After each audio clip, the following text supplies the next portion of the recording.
পাশে সমুদ্র নদীও যদি থাকে, খাল বিল থাকে, পুকুর থাকে, ওই পুকুরের পানির মাছগুলো পর্যন্ত ওই ব্যক্তির জন্য, কোরআন শিখনেওয়ালার জন্য মাগফিরাতের দোয়া করতেন। কি দোয়া? আল্লাহ এই বান্দাকে আল্লাহ আপনি মাফ করে দেন। আল্লাহ ওই বান্দা আপনার পথের প্রতি, আল্লাহ এই বান্দা আপনার কোরআনে কারীমের ছাত্র, আল্লাহ এই বান্দা আখিরাত মুখী, আল্লাহ এই বান্দা আখিরাতকে তালাশ করে। আল্লাহ গো এই বান্দা আমার কাছ দিয়ে হেঁটে গেছে, এই বান্দা আশরাফুল মাখলুকাত, আল্লাহ আমি তার জন্য মাগফিরাতের কামনা করি। আল্লাহ পরকালে হাসরে মিজানে ফুলসিরাতে সমস্ত বিপদ থেকে এই বান্দাকে আল্লাহ আপনি মাফ করে দিয়া, আল্লাহ গো আমি দোয়া করি তার জন্য আপনি জান্নাতটা অবধারিত করে দেন। আর এই সমস্ত মাখলুকের দোয়া কখনো বিফলে দোয়া হতে থাকে, তাহলে আমাদের লাভ হয়েছে, তাই না? আমরা কোরআনে কারীমের ছাত্র, মাসে একদিন কোরআনে কারীমকে সামনে নিয়ে বসবো, কোরআনের কথা শুনবো। এক মাস থেকে আরেক মাস, এক ক্লাস থেকে আরেক ক্লাস, এর মধ্যবর্তী যদি খোদার কসম দুনিয়া থেকে বিদায় নেই, হাসর ময়দানে উসিলা দিতে পারবো আল্লাহর বিচারের কাজ করায়। কোরআনে কারীমের মজলিস আপনার ঘরে 1 ঘন্টা দীর্ঘ সময় বসেছিলাম, যদি সেটা সত্যি হয় কোরআন, তাহলে কোরআনের খাতিরে আমাকে মাফ করে দেন। কি কথা ঠিক না? এই জন্য বন্ধুগণ, কথা না বাড়ি আমরা চলছি সামনের দিকে সূরাতুল আসর। সূরা আসরের ব্যাখ্যা বিশ্লেষণে আমরা যাব। আমরা সকলে আবার পড়ি বিসমিল্লাহির রাহমানির রাহিম। ওয়াল আসর ইন্নাল ইনসানা লাফি খুসর ইল্লা الذين آمنوا وعملوا الصالحات وتواصوا بالحق وتواصوا بالصبر. ترجمة والنصر ওয়াওটা হচ্ছে ওয়াও তাসনিয়া, কসমের ক্ষেত্রে ব্যবহার করে। যারা আরব দেশে ছিলেন বা গিয়েছেন দেখবেন তারা কথায় কথা বলে আল্লাহ তাআলা, ওয়াল্লাহি মানে আল্লাহর কসম, আল্লাহ কসম। তো আমরা কথায় কথা একটা কথাকে বিশ্বস্ত করতে, একটা কথাকে গুরুত্ব দিতে আমরা কসম করে থাকি। সর্বোচ্চ কসম করি কার? আল্লাহ। আল্লাহর কসম করি, ওয়াল্লাহি আল্লাহর কসম। তো আল্লাহ একটা বিষয়কে গুরুত্ব দিতে গিয়ে আল্লাহ বিভিন্ন জায়গায় কসম করেছেন।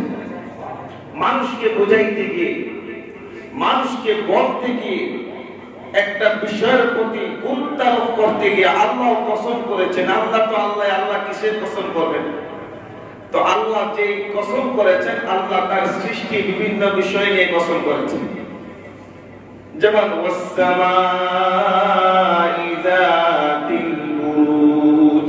এখানে আল্লাহ আসমানের কসম করেছেন।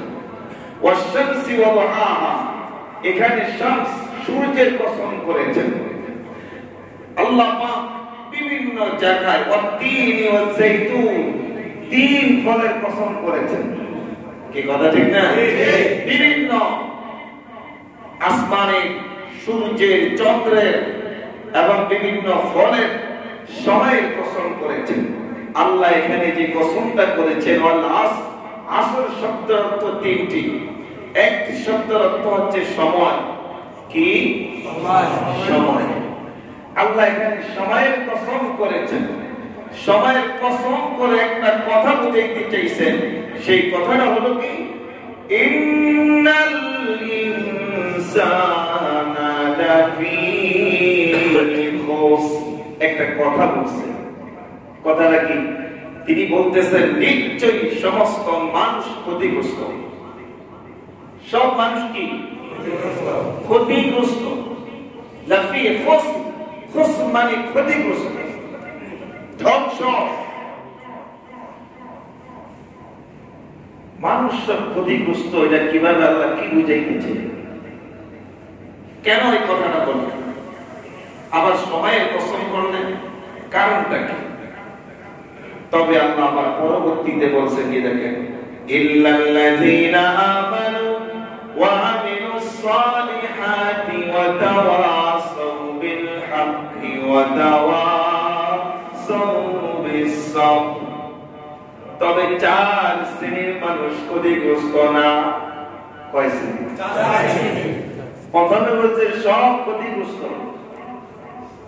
ইনসান মানে আদম থেকে নিয়ে তার কিয়ামত পর্যন্ত যত সন্তান আসবে সব কি ইনসান, মানুষ ক্ষতিগ্রস্ত। তবে কয় শ্রেণীর মানুষ ক্ষতিগ্রস্ত না? চার শ্রেণীর মানুষ ক্ষতিগ্রস্ত থেকে মুক্ত। কোন চার শ্রেণীর মানুষ ক্ষতিগ্রস্ত থেকে মুক্ত? ইল্লাল্লাযীনা আমানু, এক নম্বর যারা ঈমান আনে। এক নম্বর যারা কি মুখস্থ থাকতে হবে সূরার অর্থটা। সমস্ত মানুষ কয় শ্রেণী বাদে? এক নম্বরে যারা ইল্লাল্লাযীনা আমানু, যারা ঈমান এনেছে তারা ব্যতীত। দুই নম্বর ওয়া আমিলুস সালিহাত, যারা বেশি বেশি নেক আমল করে। বেশি বেশি কি করে? নেক আমল করে। তিন নম্বর ওয়া তাওয়াসাউ বিল হক, যারা সত্যের দিকে আহ্বান করে। যারা সত্যের দিকে আহ্বান করে। তিন নম্বরে কারা? যারা সত্যের প্রতি আহ্বান করে। ওয়া তাওয়াসাউ বিস সাবর, এবং যারা ধৈর্যের প্রতি আহ্বান, সবর ধৈর্যশীলদের প্রতি আহ্বান করে। তাহলে এক নম্বর যারা ঈমান আনে, দুই নম্বর যারা বেশি বেশি আমল করে, নেক আমল করে, তিন নম্বর যারা সত্যের প্রতি আহ্বান করে, চার নম্বর যারা ধৈর্যের প্রতি আহ্বান করে। এই চার শ্রেণীর মানুষ ক্ষতিগ্রস্ত থেকে মুক্ত। এই কথাটা কি আমার না কার? আয়াতের অর্থ। এখন সার্বিক বিশ্লেষণ তাফসীরের দিকে সংক্ষিপ্ত আকারে আপনি আপনাদেরকে নিয়ে যাই। আল্লাহ কেন সময়ের কসম করে এই কথাগুলো কেন বললেন? সমস্ত মানুষ ক্ষতিগ্রস্ত, আবার চার শ্রেণীর মানুষ এই ক্ষতি থেকে মুক্ত। কারণ ইমাম শাফিঈ রাহমাতুল্লাহি আলাইহি বলেছেন, এই সূরাটি ছোট্ট একটা সূরা, কয়েকটি শব্দে এই সূরাটিকে আল্লাহ নাযিল করেছেন, কিন্তু এই কয়েকটি শব্দে ব্যবহৃত এই সূরাটির অর্থ এত ব্যাপক যে গোটা কোরআন যদি নাও থাকতো, শুধু সূরা আসর আল্লাহ নাযিল করতেন, এই সূরা আসরই মানুষের জন্য জান্নাতে যাওয়ার জন্য যথেষ্ট হয়ে যেত। আমি আপনাদেরকে সংক্ষিপ্ত আকার ইঙ্গিতে নিয়ে আসি। এই কথাগুলো বলতে গেলে অনেক সময় অনেক ব্যক্তির বিরুদ্ধে যাবে, অনেক সময় রাষ্ট্রের বিরুদ্ধেও যাইতে পারে, কষ্ট পাবেন, দলের বিরুদ্ধেও যাইতে পারে। আমি আমার জীবন কোরআন মোতাবেক হয়, আমার রাষ্ট্র যদি কোরআন মোতাবেক হয়, আমার দল যদি কোরআন মোতাবেক হয়, তাহলে আমার বিরুদ্ধে যাবে। আর যদি কোরআনের বিপরীত কোন জায়গায় সমস্যা থাকে, অবশ্যই চলে যাবে। যদি আপনি মানতে পারেন, আমি মানতে পারি, তাহলে আমি কি সফল? আমি কি সফল? সবের কসম কেন করেছেন? আমরা সবাই কিন্তু সময়ের মুখাপেক্ষী। সময় কারোর জন্য অপেক্ষা করে না। সময় কারোর জন্য অপেক্ষা করে না। আপনি আপনার শরীরের দিকে তাকান তো, যাদের দাড়ি পেকে গেছে, ছোটকালে কেমন ছিলেন, দুষ্টামি করেছেন, খেলাধুলা করেছেন, আদৌ কিন্তু মনে আছে, কিন্তু সেই চেষ্টা করলেও কি আর সেই কাল, সেই যুগটি ফিরিয়ে আনতে পারবেন? চলেই গেল। আজকে এই মুহূর্তে দেখে আমরা যারা ঈশার নামাজ পড়ে এই জায়গায় বসে রইলাম, কোরআনে কারীমের মজলিসে সময় দিলাম, আর যারা পড়লো না, বাজারে দোকানে পাটে এখানে সেখানে ঘুরতেছে আর বন্ধু বান্ধব নিয়ে আড্ডা দিচ্ছে, তাদেরও সময় কেটে যাচ্ছে, আমাদেরও সময় কিন্তু অতিবাহিত হচ্ছে। এই দুইয়ের মাঝে পার্থক্য আছে না? আছে। আল্লাহ রাব্বুল আলামিন সময়ের কসম করে এই জন্য কসম করেছেন, আল্লাহ বুঝাইতে চাইছেন বান্দারে সময়ের মূল্যায়ন করো, সময়কে গুরুত্ব দাও। সময় কারোর জন্য বসে থাকে না, কারোর জন্য অপেক্ষা করে না। এই সময়টাকে যে ব্যক্তি মূল্যায়ন করবে, ওই ব্যক্তি পরকালে সফল অর্জন করতে পারবে, সফলতা পাবে, জান্নাতে যাবে। যেই ব্যক্তি সময়ের মূল্যায়ন করবে না, দুনিয়ায় দোকানে পাটে আল্লাহর হুকুমের মধ্যে সময় দিবে না, বন্ধু বান্ধব নিয়ে আড্ডা দিবে, জুয়ার মধ্যে আড্ডা দিবে, মদ্যপানে আড্ডা দিবে, বেহুদা সময় নষ্ট করবে, ওই ব্যক্তি সময়কে মূল্যায়ন না করার কারণে পরকালে সে ক্ষতিগ্রস্ত, জাহান্নামে যাবে। বলা ঠিক কিনা? মূল্যায়ন, সময়ের মূল্যায়ন। এই সময়টা আল্লাহ আসরের একটা হুকুম, আল্লাহ 5 ওয়াক্ত নামাজের হুকুম, যোহর, আসর, মাগরিব, ইশা, ফজর। আসরের সাথে কেন সময়টাকে নিয়ে আল্লাহ পছন্দ করেছেন? আপনারা একটু তীক্ষ্ণ ব্রেনে চিন্তা ভাবনা করে দেখেন, আসরের যে সময়টা, এই সময়টি সবচেয়ে বেশি নষ্ট হয়, ঠিক কিনা? মানুষ সবচেয়ে বেশি ব্যস্ত থাকে। যে কাজ করেনা সে বেশি কাজ করে, যে বাজারে যায় খালি বাজারে কেনাকাটার জন্য ব্যস্ত থাকে, যে মার্কেটে যায় কেনাকাটার জন্য মার্কেটে ব্যস্ত থাকে, যে দোকানদার দোকানদারি নিয়ে ব্যস্ত থাকে, যারা ঘুরতেছে আড্ডা দিচ্ছে বন্ধু বান্ধব সেখানে নিয়ে ব্যস্ত থাকে। সময় কোন দিকটা পার হয়ে যায়, আল্লাহর হুকুম বরবাদ হয়ে যায়, টেরও পাওয়া যায় না। মানুষ বেশিরভাগ আসরের নামাজটাকে কাঁচা করে ফেলে, ঠিক কিনা? আল্লাহ রাব্বুল আলামিন বলেছেন, বান্দারে তোমরা আসরের প্রতি মূল্যবান হও, আসরের প্রতি যত্নবান হও, আসরের প্রতি গুরুত্ব আরোপ করো। কারণ এই সময় মানুষ বেশি ব্যস্ত থাকে, শয়তান বেশি ধোঁকা দেয়। এই নামাজের সময়টুকু কম, সময়টুকু অল্প সময় অতিবাহিত হয়ে যায়। এই সময়টা যাতে বেহুদা অহেতুক নষ্ট না হয়, এই জন্য আল্লাহ রাব্বুল আলামিন আসরের নামাজের জন্য আল্লাহ কসম করেছে। সময়ের মূল্যায়ন। ইমাম ফখরুদ্দিন রাজি রাহমাতুল্লাহি আলাইহি একজন শ্রেষ্ঠ বুজুর্গ ছিলেন। তিনি একটা ঘটনা ওয়াকিয়া নিয়ে আসছেন। ঘটনার থেকে তিনি লিখেছেন, একজন মুফাসসির তিনি ব্যাখ্যা বিশ্লেষণ তাফসীর গবেষণা করতে গিয়ে তিনি চিন্তা করলেন যে আল্লাহ কেন আসরের কসম করলেন, সময়ের কেন কসম করলেন, তার বুঝে আসতেছে না। একবার সে কিতাব বন্ধ করে হাঁটতেছে, হাঁটতে হাঁটতে চিন্তা করতে করতে বাজারের মধ্যে গিয়ে ঢুকছে।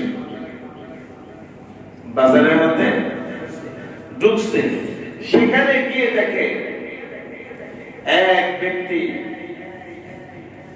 আহ্বান করতেছে, চিল্লাইতেছে আর বলতেছে, যার পুঁজি গলে যায় তাকে তোমরা সাহায্য করো।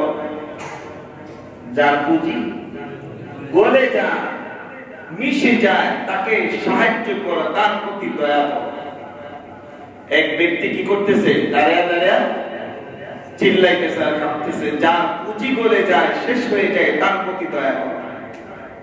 ওই ব্যক্তি বলে, এটা আবার কেমন বিক্রেতা? ওই মুফাসসির ঘুরতে ঘুরতে তার কাছে গিয়ে গেছে, গিয়া দেখে সে একজন বরফ বিক্রেতা। কি বিক্রেতা? বরফ বিক্রেতা। বরফ নিয়ে দাঁড়িয়ে রয়েছে। বিকাল বেলা সূর্যের তাপে গরমে আস্তে আস্তে কি হচ্ছে? বরফ গলে যাচ্ছে। কেউ যদি না কিনে, আচ্ছা বলা যায় বরফ নিয়ে কি লোক বাড়িতে যেতে পারবে? বরফ কিন্তু তার গলে শেষ হয়ে পানি হয়ে যাবে, আর পানিকেও কিন্তু ক্রয় করবে না। ওই মুফাসসির বলেন, আল্লাহ রাব্বুল আলামিন সময়ের যে কসম করে একটা সূরা নাযিল করেছেন, আসরের কসম করেছেন। আমার সেই আসরের কসমের সূরা আসরের তাফসীর আমি পেয়ে গেছি, বুঝে চলে আসছে। এই ব্যক্তি বরং বিক্রেতার বরং যদি কেউ ক্রয় না করে, এই ব্যক্তির পুঁজিটাই কিন্তু শেষ হয়ে যাবে, ঠিক কিনা? দুনিয়ার মধ্যে মানুষ যদি সময়ের মূল্যায়ন না করে, আল্লাহর হুকুম যদি না মানে, তার জীবনটাই পুরাই পিতা, তার জীবনটাই ধ্বংস হয়ে যাবে, কথা ঠিক কিনা? ওই ব্যক্তির যেমন পুঁজি ধ্বংস হয়ে যাবে, একটা মানুষ আল্লাহর হুকুম না মানলে তার জীবনটাই ধ্বংস হয়ে যাবে, ঠিক নেই? এই জন্য আল্লাহ রাব্বুল আলামিন বলেন, খাসিরাত দুনিয়া ওয়াল আখিরাহ যালিকা হুয়াল খুসরানুল মুবিন। এমন কিছু ব্যক্তি আছে দুনিয়ায়, এমন কিছু মানুষ আছে যাদের দুনিয়াও ধ্বংস, আখিরাতও ধ্বংস। আছে না রে? আছে। দুনিয়াও কি ধ্বংস, আখিরাতও। এই জন্য আল্লাহ রাব্বুল আলামিন বলেছেন, সমস্ত মানুষ ক্ষতিগ্রস্ত, কিন্তু চার শ্রেণীর মানুষ ব্যতীত। এবার আসেন, যেহেতু সংক্ষিপ্ত আর বেশি কথা নয়, ইল্লাল্লাযীনা আমানু, এক নম্বরে যারা ঈমান এনেছে। ঈমান আপনাদেরকে সংক্ষিপ্ত আমি বুঝাই। প্রত্যেকটা মানুষের জন্য সবচেয়ে বেশি মূল হাতিয়ার হচ্ছে ঈমান। মূল হচ্ছে কি? ঈমান। দ্বিতীয় নম্বর হলো ইসলাম। আগে কি? দ্বিতীয় ঈমানটাকে তুলনা করা হয়েছে, মুফাসসিরিনে কেরাম তাফসীরে লিখেছেন, ঈমানটা হলো বীজ। ঈমান কি? বীজ। আর ইসলাম হলো তার বৃক্ষ। ইসলাম তার বৃক্ষ।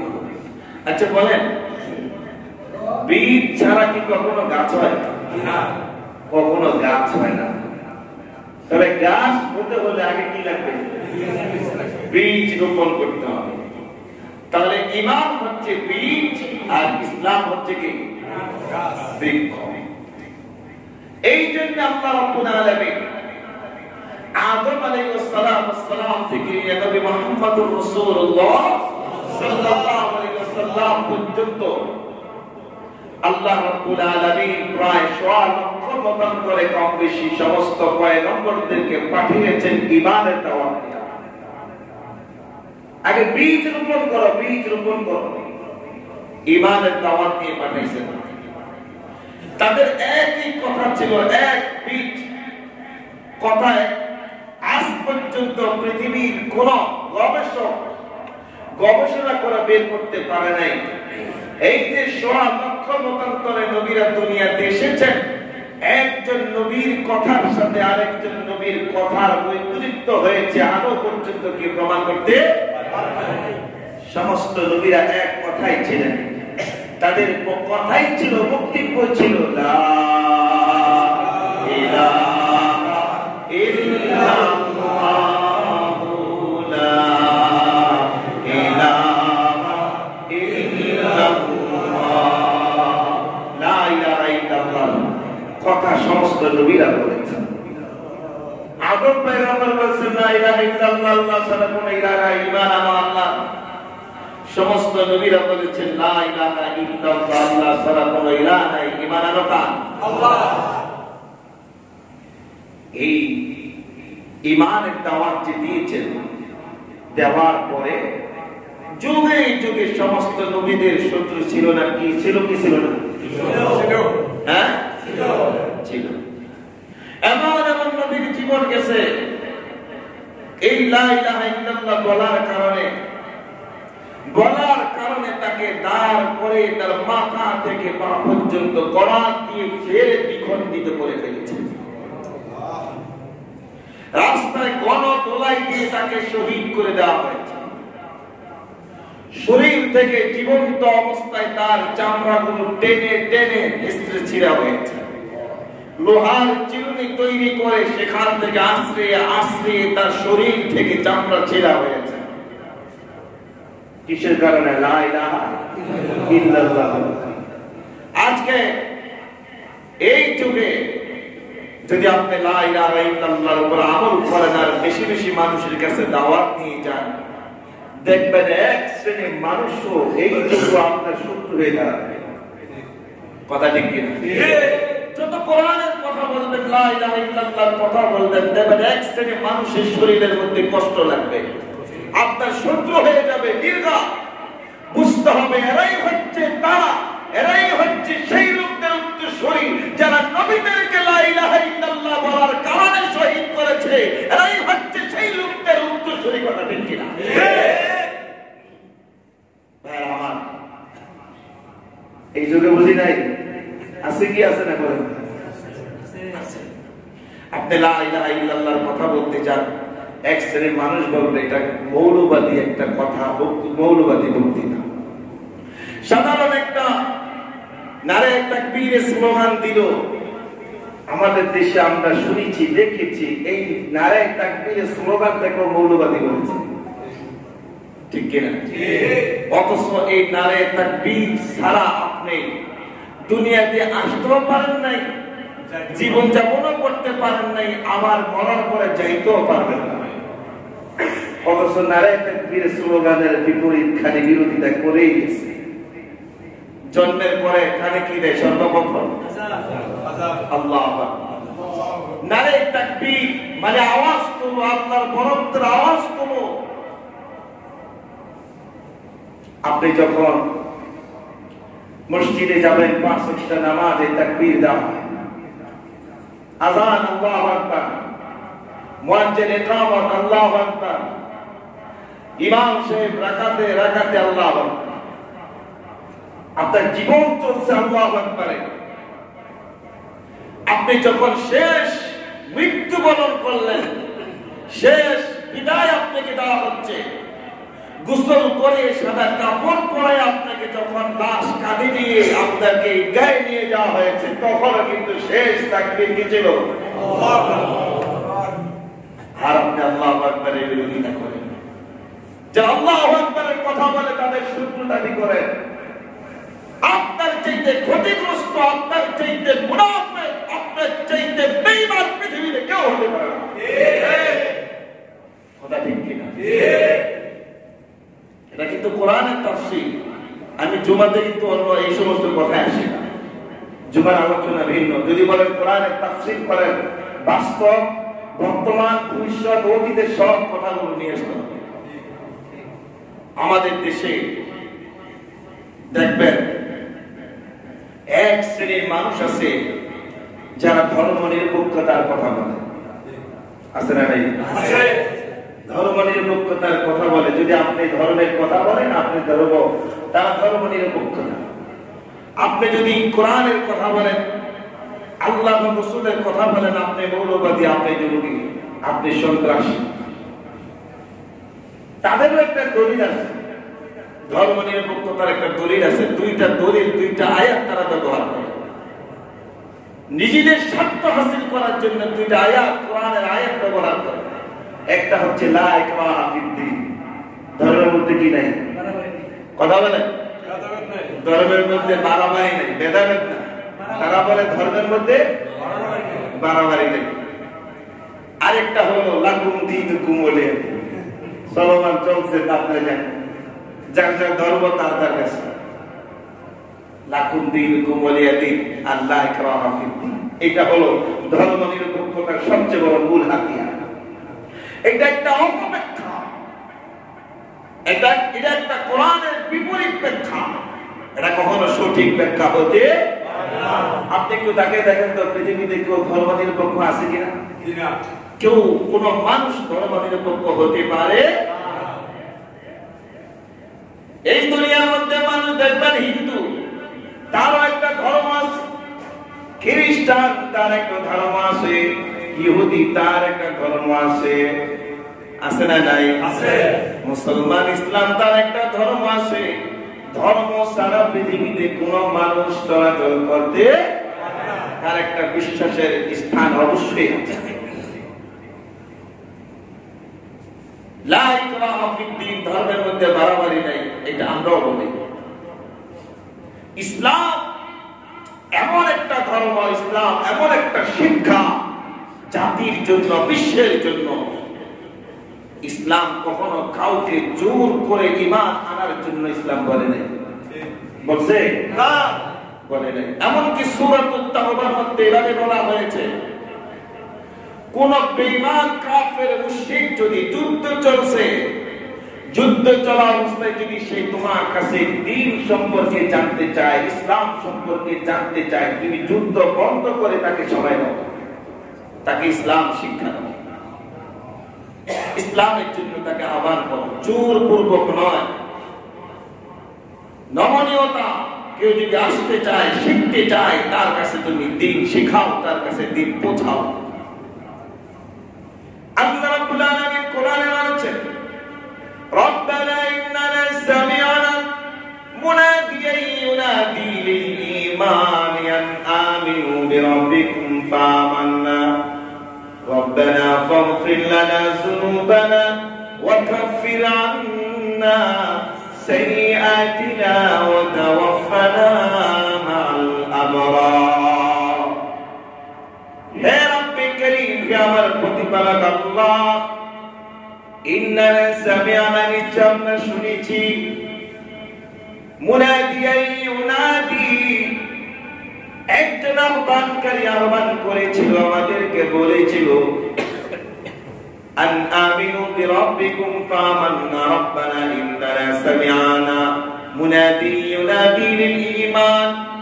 একজন আহ্বানকারী আমাদেরকে ঈমানের প্রতি আহ্বান করেছিল, ঈমানের প্রতি আমাদেরকে ডাকছিল, আমরা শুনেছি। আন আমিনু বিরাব্বিকুম ফাআমান্না, তাদের আহ্বানে সাড়া দিয়ে আমরা তোমার প্রতি ঈমান এনেছি, বিশ্বাস স্থাপন করেছি। আল্লাহ ফাগফির লানা যুনুবানা, সুতরাং তুমি আমাদের গুনাহগুলো মাফ করে দাও। ওয়া কাফির আন্না সাইয়্যাতিনা, আমাদের ভুলগুলোকে, অপরাধগুলোকে তুমি দূর করিয়া দাও। সাইয়্যাতিনা ওয়া তাওয়াফফানা মা'আল আবরার, এবং নেক নিষ্ঠবান ব্যক্তিদের সাথে তুমি আমাদেরকে মৃত্যুবরণ দান করো। কত সুন্দর কথা। হাসরের ময়দানে এক শ্রেণীর মানুষ বলবে যে আমরা শুনেছি একজন আহ্বানকারী আহ্বান করে আপনার ঈমানের প্রতি আমাদেরকে ডেকেছেন। সমস্ত নবীদেরকে বলবে যে হে, আমাকে ঈমানের প্রতি ডাকছে, এই জন্য আমি ঈমান আনছি। এখন নবী নাই, নবীর উত্তরসূরি উলামায়ে কেরাম আছে, যারা এদের ডাকে সাড়া দিয়ে কোরআনের পথে এসেছে, বলবে আল্লাহ, আমি দেখেছি এই ব্যক্তি আপনার কথা বলেছে, আপনার কোরআনের প্রতি আহ্বান করছে, আমি তার কথা শোনার জন্য তার ডাকে সাড়া দিয়েছি। একজন তাবলীগ ওয়ালা মসজিদে গিয়ে বসে দেখেছে, বিকাল বেলা বের হয়ে আমাকে আপনার ঈমানের প্রতি আহ্বান করছে, আমি তার ডাকে সাড়া দিয়ে মসজিদে গিয়েছি। আল্লাহ রাব্বুল আলামিন বলবে, এটাই হলো সত্য, তুমি যে এসেছো এটা আমি দেখেছি। কি কথা ঠিক কিনা?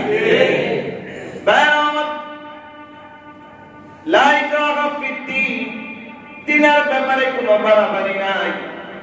এই কথাগুলো নিয়ে এক শ্রেণীর মানুষ ধর্মনিরপেক্ষ দ্বারা কথা বলে, অথচ পৃথিবীতে কোন ধর্ম ছাড়া কোন মানুষ নাই, আছে কি নাই? আরেকটি হলো লাকুম দীনুকুম ওয়ালিয়া দীন, যার যার ধর্ম তার কাছে, তোমার ধর্ম তোমার কাছে, আমার ধর্ম আমার কাছে। এই আয়াতের অবব্যাখ্যা দেওয়া হয়। এই সূরাটা কেন নাযিল করেছেন? সূরাতুল কাফিরুন, আপনাদেরকে একটু বলবো কিনা? খারাপ লাগতেছে? রাসূল সাল্লাল্লাহু আলাইহি ওয়াসাল্লাম মক্কাতে ইসলামের শুরু জামানায় যখন দাওয়াত দিতেছিল, আবু জাহেল, উতবা, শাইবা সবাই রাসূলকে পাগল, এইটা সেটা, ইন্নাকা মাজনুন, তুমি পাগল, সেটা, মানে বিভিন্ন ভাবে তার বিরুদ্ধে অপবাদ রটে গেছে।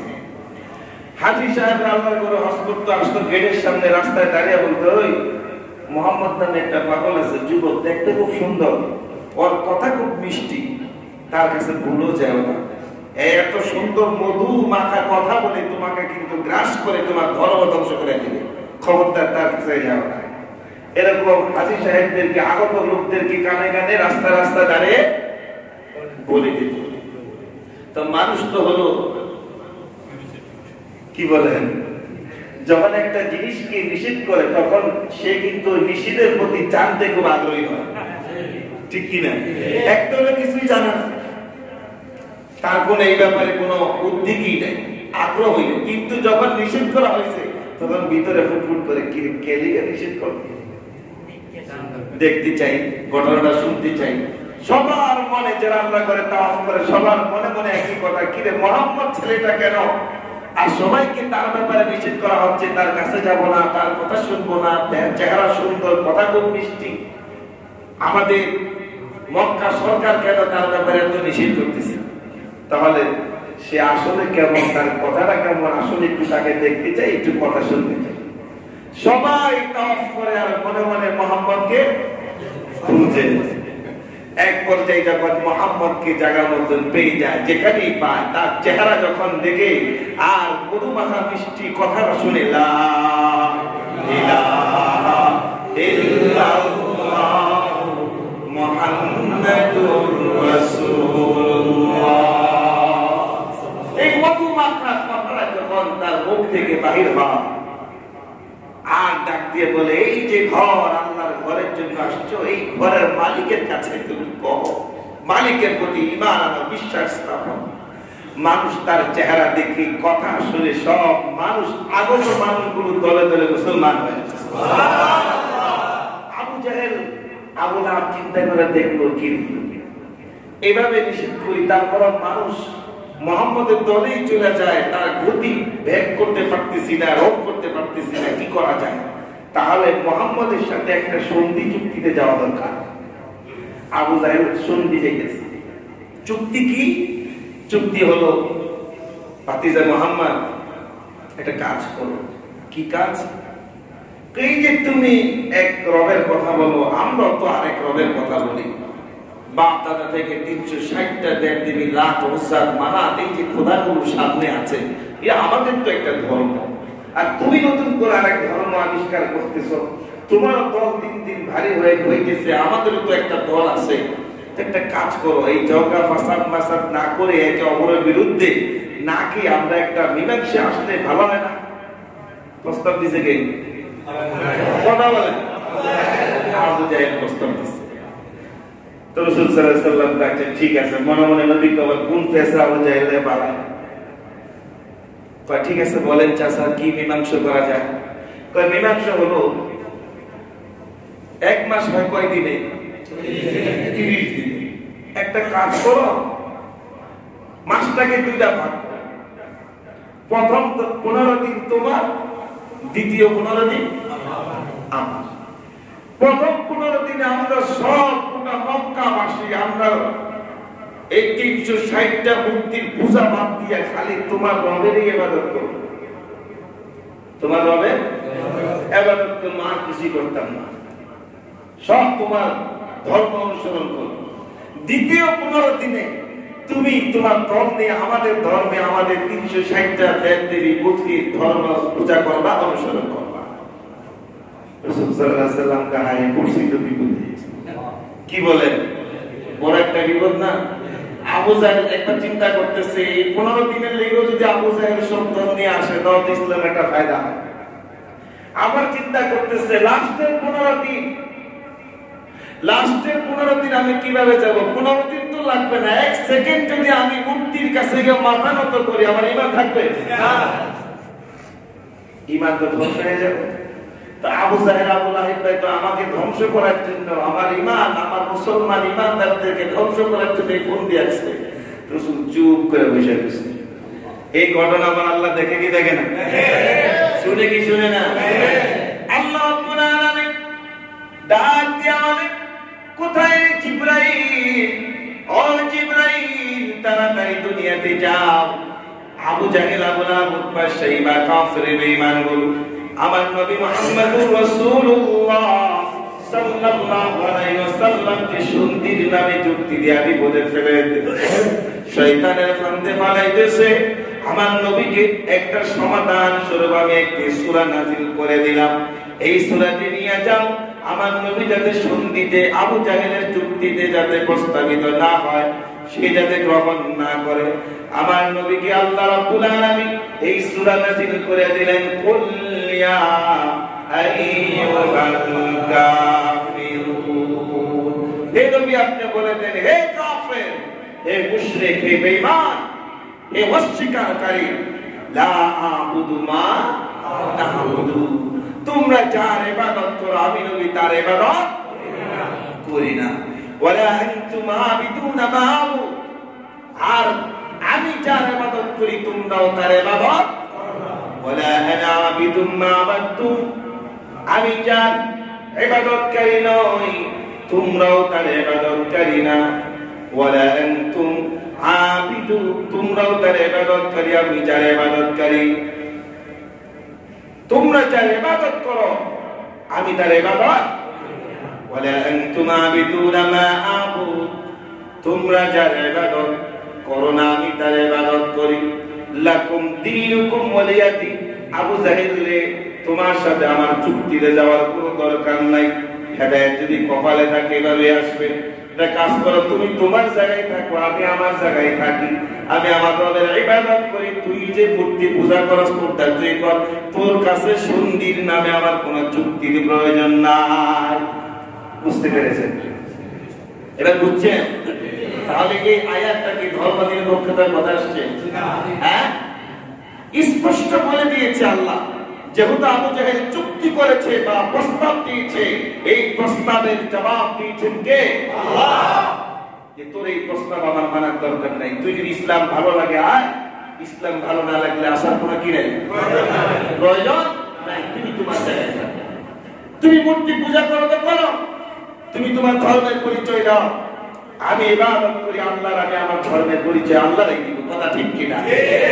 এই আয়াতটার অবব্যাখ্যা দেওয়া হয়। এই অপব্যাখ্যাকারীরা হলো আসলে পৃথিবীতে তাদের কোনো ধর্মই নেই, এদের পরিচয় হলো একটা নাস্তিক, এরা একটা মুরতাদ। কথা ঠিক কিনা? একটা নাস্তিক, এরা কোনো ধর্মই মানে না।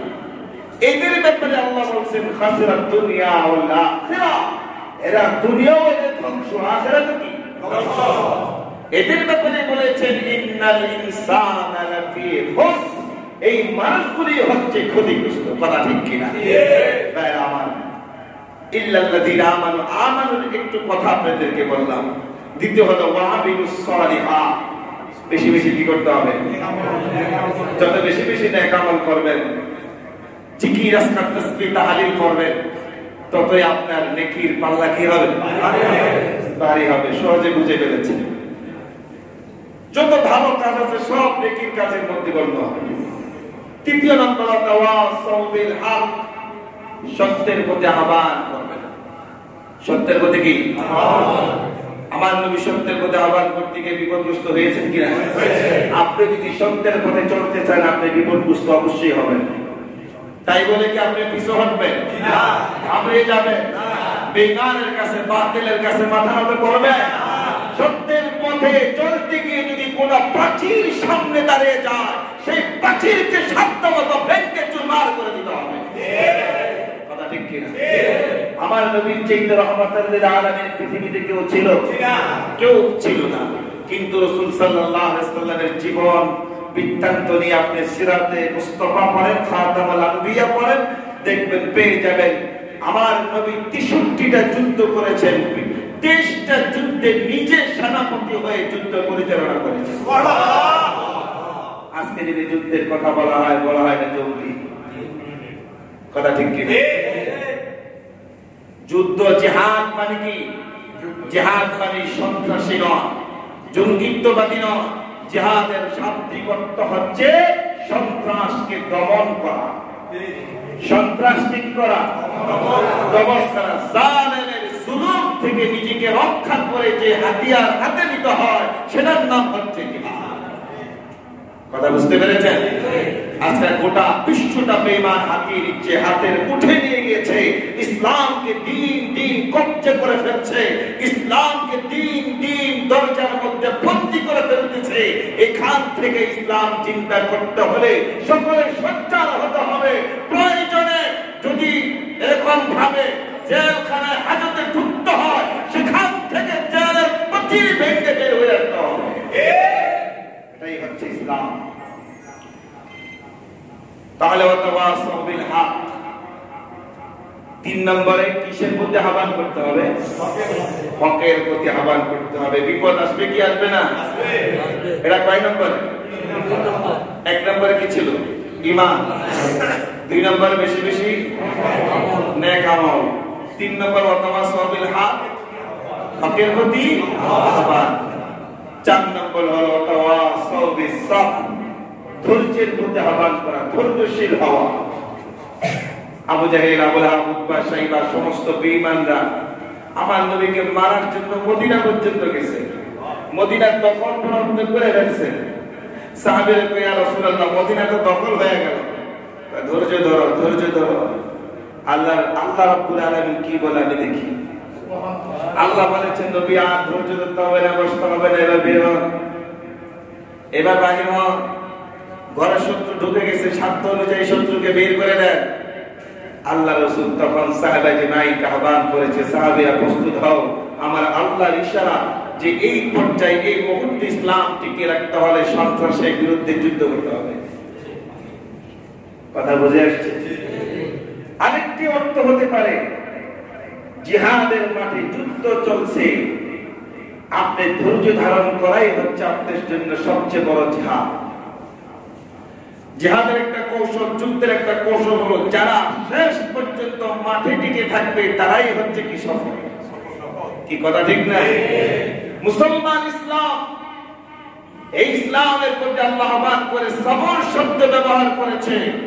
মুসলমান যতদিন সবরের সাথে ইসলামের দাওয়াত চালিয়ে যাবে, যতদিন ইসলামের কথা বলবে, যতদিন কোরআনের কথা বলবে, ততদিন পর্যন্ত বেঈমানের প্রাচীর এসো মুসলমানদের আওয়াজকে, মুসলমানদের ঈমানকে ধ্বংস করতে পারবে না। কথা বুঝে আসছে? আল্লাহ পাক আমাদের সবাইকে বোঝার তৌফিক দান।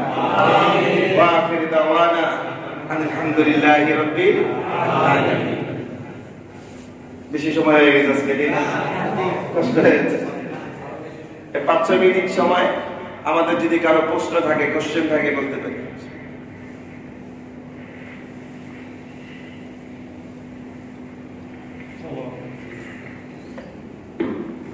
যে কোনো বিষয়ে যদি প্রশ্ন জানার থাকে, যে হুজুর আমি এটা জানতে চাই।